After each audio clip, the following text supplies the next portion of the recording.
غور کرو کہ جدید زمانے کی جاہلیت کس طرح تباہ ہو رہی ہے، اور دیکھو کہ کس طرح کے لوگ تاریخ کے رستے کو نور کی طرف ہدایت دے رہے ہیں۔ وہی لوگ ہیں جنہیں تم یہاں مدرسے، بازار، مسجد اور نماز جمعہ میں دیکھتے ہو، جس طرح دعائے توسل میں سادگی اور خلوص کے ساتھ آنسو بہاتے ہیں،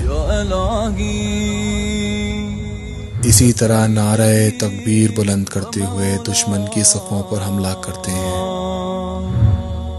اور شیاطین کا مکر مکمل طور پر خاک میں ملا دیتے ہیں۔ اما سربازان امام زمان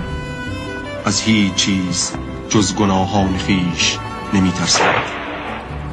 سید شهیدان اهل قلم